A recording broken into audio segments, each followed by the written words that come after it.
That's a powerful metaphor, the guaranteed check. But history shows that this system wasn't sustainable, leading to something called the Triffin dilemma. What was that flaw? The dilemma was inherent. For the rest of the world to have enough dollars to conduct all this massive, expanding international trade, the U.S. had to constantly run trade deficits, meaning we had to send more dollars out than we took in. But every dollar that went out weakened the U.S.'s ability to back all those outstanding dollars with its finite gold reserve. Eventually, the dollars out in the world exceeded the gold supply in the U.S. vaults. The trust was eroding.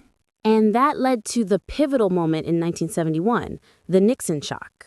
The Nixon shock, a unilateral, historic decision. President Richard Nixon suspended the dollar's convertibility into gold. The peg was cut.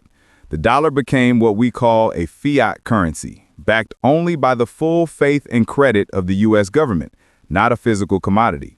You'd think the dollar would collapse right there. Suddenly, its physical guarantee is gone. But it didn't. Why? Erosion, infrastructure, and geopolitics. The financial systems built around the dollar since 1944 were too entrenched. People were already using it. The deep, liquid U.S. Treasury market, the ability to easily buy and sell U.S. debt, was already established. It was inconvenient, if not impossible, for the world to switch overnight. The political decisions created the economic value, and that infrastructure locked it in.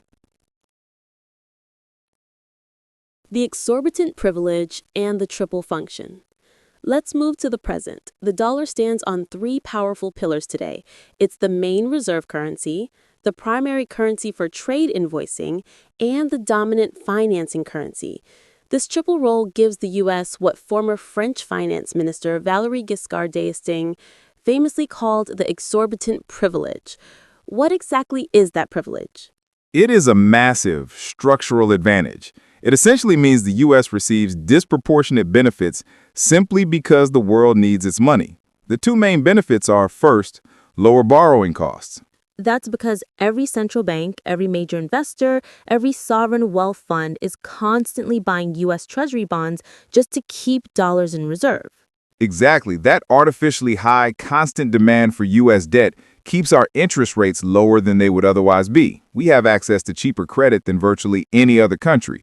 And the second benefit, and this is huge, is the capacity to self-finance and export inflation.